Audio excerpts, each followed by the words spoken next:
The data download has surfaced and we have multiple units to go over. We have tons of events and content to go over as well. I'm going to start off with the cards as usual, and then as towards the end of the video, we're going to talk about the missions, the new content, the world tournament, such and so forth. But some of these guys are easying. Of course, you can see this was the last data download. We had Kaioken Goku, Blue Goku, Hit, Automagetta, and Piccolo. Now we have LR God Goku and Hit. We have a Tien. We have a Master Mercenary Tao. Yeah, I was about to call him Master Roshi. Gohan from the future, a Bojack, and a Frieza. So let's just go over the God Goku and Hit, because this is probably the most exciting thing, and then we'll move forward. So Hit and God Goku, one of the GOATs of the game. Let's see what this guy's working with. I mean, we already went over him in the last video, but going over him, making sure everything is properly translated is always a good thing. So, I mean, my thoughts have changed after a while. I've reconsidered him. I don't think he's going to be too bad. It took some time, but I think he'll be solid, right? Especially if you run him on the Hit team. This guy's not on Kaioken Goku's team, which is just an L. But this guy, he seems to be, a competent unit. I wouldn't call him like busted or top tier or anything, but I think he'll work. He'll perform, right? He's not going to be horrible. I'm not going to reread his passive when I said go over him, because like I said, I literally made a video on him, but I think he's going to be pretty competent. It seems as if everything's literally the same as the translation. So if you do really want a recap of this guy, just tune into my last video. I'm not going to waste time on this guy when I already made a whole dedicated video on him, but he is going to be really solid. I think initially I was a bit mad when I seen him, because I'm used to just really solid, like very good. So this year they've been on the mark, but they've had a couple of misses. I don't think this LR God Goku and Hit is one of those misses. So I'll just move on to the newer releases. I'm gonna actually start off with this Mecha Frieza because he's the unit that intrigues me the most. Guess he's going to be a World Tournament Awakening. This is a World Tournament character who dropped 2020 July 3rd, at least on global. I mean, of course, his release date might have been a bit earlier, maybe sometime around maybe even February or literally January, maybe January or February. Okay. His leader skills are relevant, but his new passive is Ki +3, attack and defense 180%. Revenge or Wicked Bloodline category allies attack 60% and defense 30%. If this was 60% defense and 30% attack, oh brother, would this guy be really solid. When attacking gets 120%, when there's another Revenge or Wicked Bloodline category ally attacking defense 120%, launches an additional super attack. Chance of performing a critical hit 60% and damage reduction rate 30% when attacking with 12 or more Ki. Okay, so yeah, this guy would just be a solid support option. I mean, and when I say solid, I mean, he'll definitely be defensively valuable as long as the super attack is not coming his way. But what we need for the Wicked Bloodline and Revenge team is the Scouter. Now, a lot of people underrate the Scouter mechanic, but I'm trying to tell you right now, a unit like this, if you have the Scouter in that Blue Goku fight, since this guy's tech, he's going to have the damage reduction. All we need is a significant way to deal with these supers, and that's by having a Scouter. This guy could definitely work, right? We need some more Scouter units for different teams, not just the fusion teams, right? I know sometimes it doesn't make sense for certain units to have a Scouter, but just randomly equipping that shit would help so much for some of these sorry units. Like imagine Frieza had, like, what if they made like a active skill for some of these they're not 1% sparkings, they're called like banner units. If they gave some of these banner units like a passive or an active where like they can get extra additional stuff as well, like, all right, you pop the active skill and you have the Scouter for the next 5 turns, like stuff like that. It seems like it's like irrelevant, but with units like this, that would definitely make me a little bit more excited to run him, right? But let's move on. So we've got an EZA for Bojack. Let's see what this guy's looking like. Now, of course, he's going to EZA from the World Tournament medals that you get from World Tournament. You get like these notes or this like white paper, and then you go into the exchange shop and you get these medals right here. So it's not really hard to get these EZA medals. I mean, you can grind World Tournament and get them as well. do some of the missions and stuff. This should be an easy to awaken character. Let's see if he's any good. We do have STR Bojack. And LR Bojack's are gonna come up on a super easy A soon, huh? But key +3 attack and defense 170%. Attack up to 200% the more HP remaining. I don't like this. I would much rather this be something else. I just think the more HP remaining is just scary, especially for a villain, because the villain teams, I'm not saying they're doing bad, because they're not. They're doing woefully better. But the HP conditions on villains, we've got to stop doing this, Dokkan. Villains need everything they can get still. I think they're doing good. Hold on, before I move on past that, I think villains are doing good right now, but I don't think they're doing as good as super units still, right? I do think there's still a clear difference between supreme units and extreme units. I think the gap has closed significantly, but extreme definitely needs a bit more work, right? When attacking defense 100% disables the enemy's guard. Oh, brother, here we go. Space Traveling Warriors category ally or extreme class ally on the team, depending on which has more members. Okay, that's not that bad, because you're probably going to want to run this guy with an extreme class team anyway. So this Space Traveling Warrior, don't really pay too much close attention to it, because this category is not doing the hottest. But attack and defense 40%, all allies chance of performing a critical hit 3%, self-excluded. That's a little ass buff, but I mean, it's something, right? They just added it in there. When all allies are Space Traveling Warriors category characters or extreme class characters, guard all attacks. All allies key +2 on attack and defense 30% and perform to crit.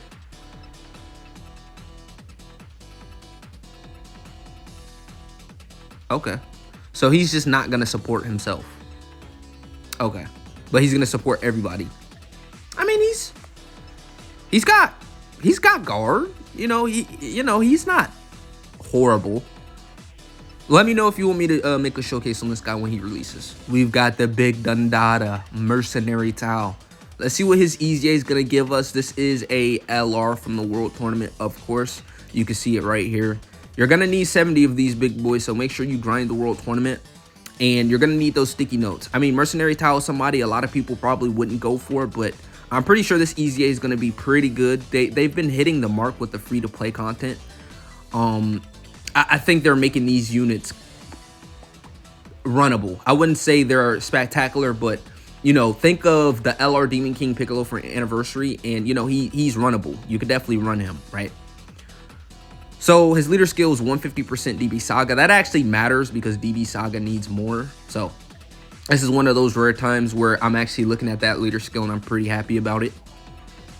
Receives an additional key +2 per key sphere obtained. For every key sphere obtained, attack 56%, defense 48%. 3 or more key spheres obtained, attack 75% and defense 64% when attacking.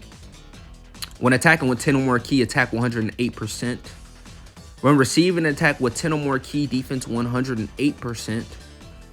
When HP is 50% or more, 100% defense and 20% damage reduction. Before receiving 3 attacks in battle, damage reduction 20%. Okay, so immediately he's going to start off with 40% damage reduction, and depending on the orbs you get. I don't know. Damn, when HP is 50% or less at the start of the character's attacking turn, after the character receives 3 or more attacks in battle. Damage reduction rate 50%, randomly changes key spheres of a certain type. And when activating the active skill, damn, attack 444% up. Okay, this is an active skill right here. Can be activated when HP is 50% or less if the character receives an attack 3 or more times in battle once only. Okay. And then he just massively raises attack temporarily. So this active skill is going to hit pretty goddamn hard. His 12 key greatly raises attack and defense for 1 turn. I guess colossal damage to enemy and great chance of performing a critical hit. So he just has that on his super now. And he still has a 70% chance on his 18 key. I wonder if this stacks, right? Greatly raises an attack and defense for 1 turn, causes mega colossal damage to enemy, and great chance of performing a crit. Okay. I mean, I wish this guy was his own orb changer regularly. Like, if this guy was able to just orb change for free, I would like this guy a bit more, but you're going to want to run orb changers on this guy's team. We'll see. We'll see, but he definitely seems as if some things can work out. Okay, now we have Tien Shinhan. He's actually receiving an easy A finally. Key +2 attack and defense 200%. When facing only one enemy, defense 250% and 30% damage reduction. Okay. Before attacking with 12 or more key, damage reduction rate 30% within a turn? Okay. When attacking with 12 or more key, attack 250%, high chance of performing a critical hit, stuns the attacked enemy for 2 turns. This is guaranteed. When the target enemy is in the following statuses, what? What?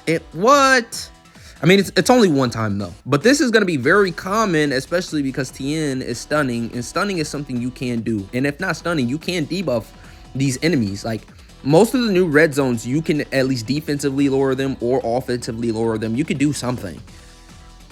So this is not bad. Hey, yo, this guy actually sort of has some heat to him. If only he had guard. If he had guard, oh boy, what I actually would sort of glaze this unit a little bit. But this guy, he drops main knife. Same with the other easy A's. We still have one more unit to go over, and then after that, we're gonna head into the missions, the fights, and the new content. All right, so this is the last unit to go over in the data download. There is a future Gohan. Of course, he's easy A. This is mostly World Tournament content. And yeah, let's see. Attack and defense 200%. When attacking with 12 or more key, another 120%. When there is a Future Saga or Androids category enemy, key +2, attack and defense 120%. And great chance of stunning the attacked enemy. This is very specific. Keep that in mind. When there's another Future Saga category ally on the team, key +2, chance of performing a critical hit, and damage reduction rate 30%. Attack 120% when attacking with 12 or more key as well. When there's an ally whose name includes Trunk, this is a very conditional unit. Nobody's going to like this unit. He's too conditional. Key +2, chance of performing a critical hit, and damage reduction rate 30%. Defense 120% up when attacking with 12 or more key. There's not really a solid Trunks in the game. There's not one solid Trunks in the game. I'm thinking about it. Okay, yep, the solid Trunks we got was an LR Trunks, and that was for worldwide, and that was 2 years ago now. Yeah, because that Trunks and Vegeta sucks. I'm trying to think of any. Let's just go to Hybrid Saiyans. Like, let's just check this shit out, actually.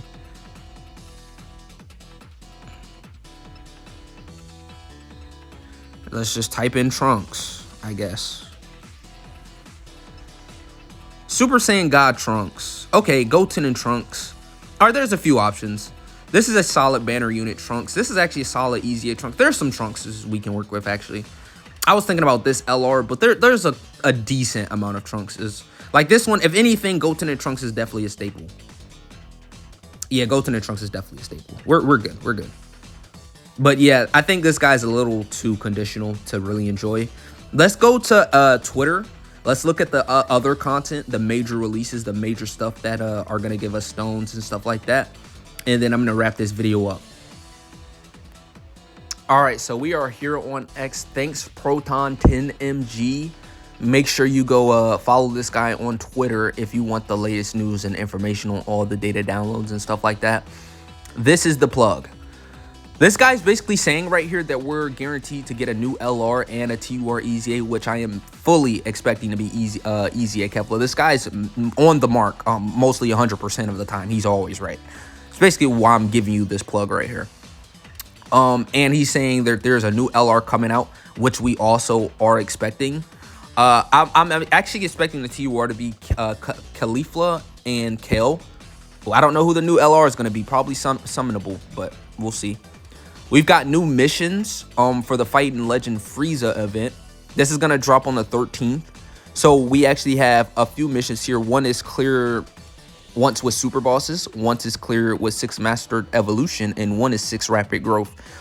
So I'm expecting the LR to either be a super bosses, one of these 3. I'm gonna expect the part 2 LR to be one of these categories, right?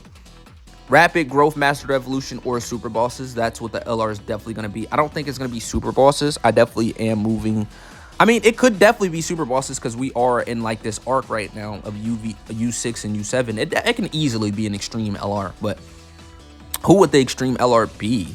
Like, if it's not hit, like, I would actually expect it to be hit, if anything. Maybe a Frost.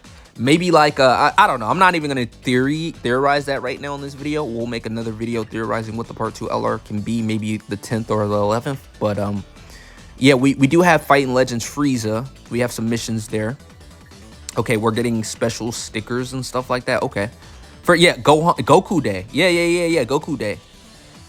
Of course, you know about the World Tournament. This is gonna be the 58th World Tournament. It seems as if we're going to be able to get new titles, unique titles from this one. So stay tuned for that. The start date. So this starts at the 9th, on the 9th, 6:30 GMT. So Eastern Standard Time. Someone in the comments probably can translate this. But this is going to be early in the fucking morning. Early in the morning. It's always early in the morning when it starts. These are just, you know, data stuff. This is stuff for me and people who make content, right? Images and stuff like that. But yeah, this is the data download. We're not really gonna get too much other than the World Tournament and stuff like that. The World Tournament is gonna be the main content, some missions. Then we're gonna get more, because remember, we're gonna get another data download soon, and it's gonna drop before the 13th. And today is the what? The 7th. So it's basically in another 5 or 6 days, we're going to get another data download with the majority of the rest of the celebration in there. So it's going to be a busy week for me. This is a lot of content for me because there's a lot of characters. There's new missions. There's the World Tournament that we're going to have to do. And yeah, I mean, there's just so much content, man. And they're consistently dropping hella easy A's this year. I don't know what it is about them and them dropping hella easy A's, but they've been popping these hoes out. But yeah, I love y'all. Take care of yourself, and I'm going to catch you next time.